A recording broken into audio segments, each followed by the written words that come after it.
Doctor साहब, parliament का मुश्तरका आज इजलास हुआ। अपोजिशन की जानिब से एहतजाज भी किया गया। सदर मुमलिकत की जानिब से जो खिताब किया गया उनमें किन अमूर का अहाता था? देखिए, ये तो जरदारी साहब का खिताब तो मैंने कम सुना। मैंने क्योंकि उसमें शोर बहुत ज़्यादा था और एहतजाज तहरीक इंसाफ कर रही थी, तो ज़्यादातर आवाज़ें तो खान साहब के आ रही थी, वही सुनने में आ रही थी। बाकी यह है कि उनकी तकरीर जो है जरदारी साहब की वो भेज दी गई थी मीडिया को, तो वो मैंने पढ़ी और मुनासिब सी तकरीर थी। उसमें उन्होंने, ज़ाहिर है कि हुकूमत चूँकि मुस्लिम लीग नून की है, तो उन्होंने कोई ख़ास हुकूमती कारकर्दगी को बस उन्होंने बताया कि ऐसे होना चाहिए, इस तरह से होना चाहिए मामला, और ये है कि नहरों के मामले में उन्होंने तहफ़्फ़ुज़ात का इज़हार किया और ये कहा कि इससे वफाक को नुकसान पहुँचेगा।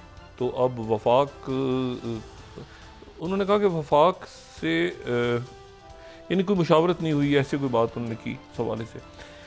लेकिन यह है कि अब ज़ाहिर वफाक का उनका अपनी तरफ इशारा होगा। एक हुकूमत है, एक वफाक है, एक रियासत है, एक मुल्क है, एक मतलब अब बहुत सारी डेफिनेशन हैं, लेकिन ये है कि वो जो नहरों के हवाले से उन्होंने इशू रेस किया और एहतजाज बहुत था, बहुत एहतजाज था। मतलब है कि वो थोड़ी देर जब खामोशी अख्तियार करते थे तो उस वक्त मेरे ख्याल से वो आवाज़ ज़रा एहतजाज की कम हो जाती थी। वो जैसी बात करने शुरू करते थे, इतना एहतजाज था आज कि वो कैदी नंबर 804 और ये और वो, और मौलाना साहब नहीं थे ग़ालिबन, या शायद मौजूद थे वो, लेकिन नवाज शरीफ साहब नहीं आए, हमजा शहबाज साहब भी नहीं थे और अली मिन गंडापुर नहीं थे, मरीम नवाज साहबा थी, शहबाज शरीफ साहब थे, मुराद अली शाह साहब थे। तो ये है कि बहरहाल हो गया जैसे तैसे, और अमूमन ये होता है एहतजाज, इससे ज़्यादा भी हो चुका है और इससे कम भी हो चुका है। तो ये जो एहतजाज है, ये एक मामला जो है, ये तो बरसा बरस से हम देख रहे हैं कि सदर की तकरीर के दौरान अपोजिशन जो है एहतजाज करती है, वो बड़ा सख्त करती है, कभी कम करती है, बहुत शदीद करती है। आरिफ अलवी साहब जब तकरीर करते तो उससे बड़ा एहतजाज होता था, उससे पहले मुशर्रफ साहब की तकरीर पे बहुत एहतजाज होता था, और ग़ुलाम इसाक़ खान साहब की तकरीर पे तो बहुत, तो ये एक मामूल का एक रूटीन है। लेकिन ये है कि बहरहाल देखते हैं कि आने वाले दिनों में सियासत किस रुख पे जाती है।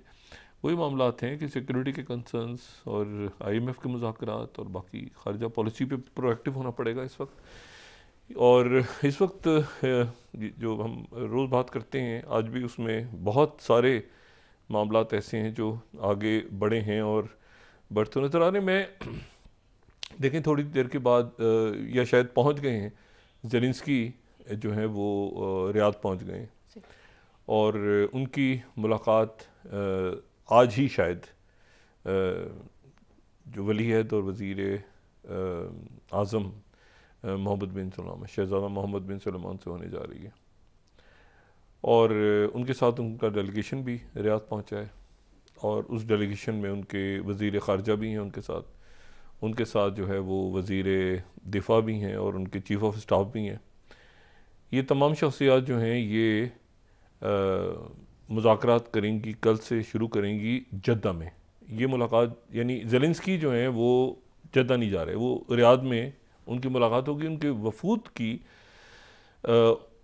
जो मुलाकातें हो रही हैं, जिसमें अमेरिकन भी हैं और इनके साथ जाने वाली शख्सियात भी हैं, जिसमें सेक्रेटरी ख़ारजा मार्को रूबियो और स्टीव विटकॉफ जो कि नुमाइंदा ख़ुसूसी हैं मशरिक़ वस्ता के, और उसके अलावा जो है वो वहाँ तो वो उनका डेलीगेशन जो है वो अलग से जो है वो मामला तय करने के लिए वहाँ पे पहुँच रहा है, अमेरिकन का हाई लेवल डेलीगेशन।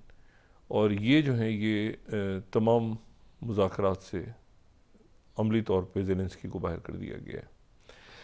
और ज़ेलेंस्की जो है, मैं देखें ये जो रियासतें हैं ना, मुल्क अब जैसे सीरिया में आज काफ़ी हद तक जो पिछले 3-4 दिनों से मामलात काफ़ी ख़राब थे और वहाँ पे कोई बयान हो रहा है कि 1100 के करीब लोग जहाँ पर हो गए। आज अहमद शरा की तरफ से ऐलान हुआ है, वहाँ के जो अबूरी सदर हैं, कि ऑपरेशंस ख़त्म हो गए हैं, फ़ौजी ऑपरेशन ख़त्म हो गए हैं और वहाँ से अब जो है वो कोई पिछले कई घंटों से मज़ीद पुरतशद्दुद वाक़यात की कोई इतला नहीं आ रही। लेकिन शाम जो है वो एक हमारी दुआ है कि एक मुल्क के तौर पे रहे अपनी जगह, बहुत खूबसूरत मुल्क, लेकिन एक और मुल्क जो कि जिसको फेल्ड स्टेट बना के और फिर उसको कई हिस्सों में तकसीम करने की कोशिश हो रही है।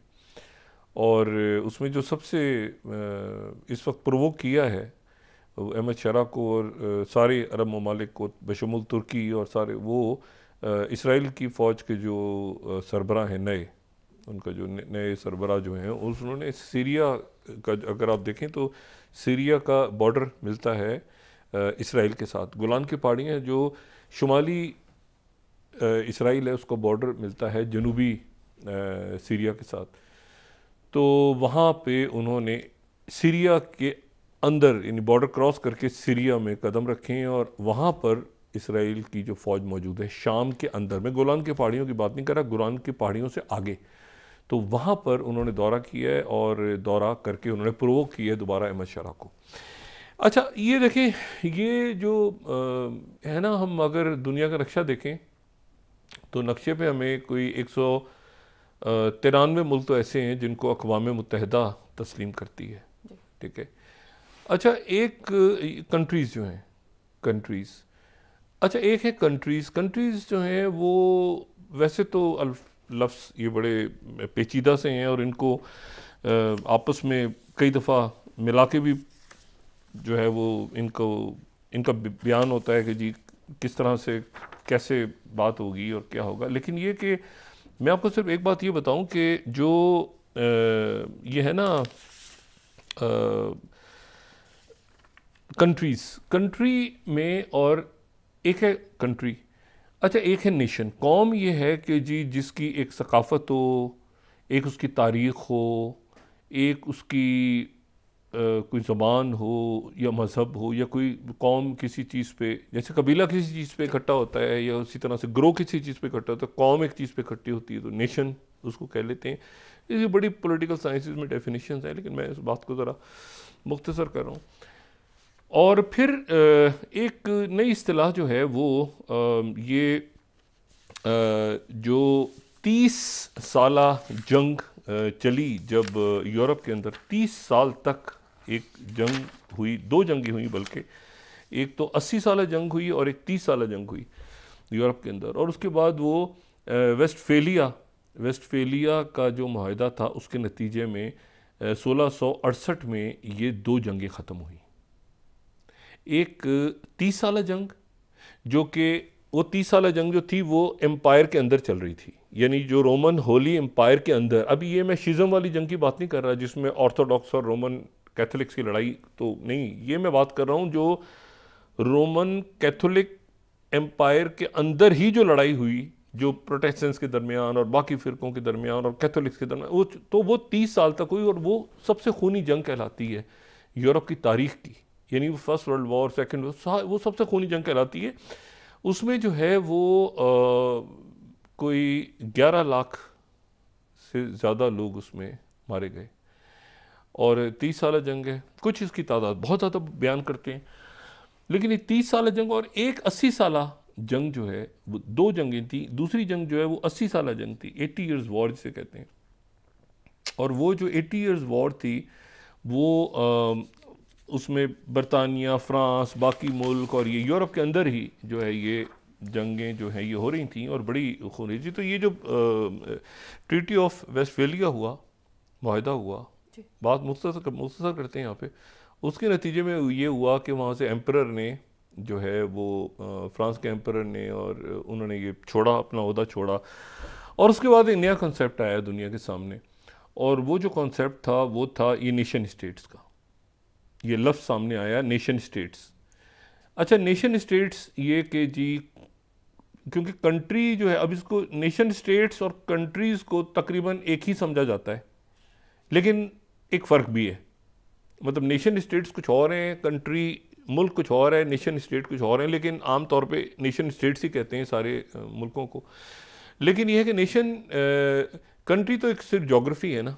अच्छा, नेशन स्टेट जो है वो ये है कि एक कौम, एक ही कौम, जैसे फ्रांस जो है वो एक नेशन स्टेट है, लेकिन अगर हम ग्रेट ब्रिटेन की बात करेंगे तो वो शायद नेशन स्टेट नहीं है, वो कंट्री है।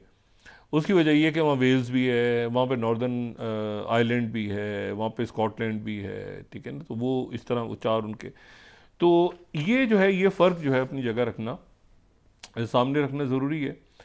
अच्छा, अब इसमें जो है वो तो नेशन स्टेट्स में और फ़र्क है नेशन स्टेट्स में और कंट्रीज़ में।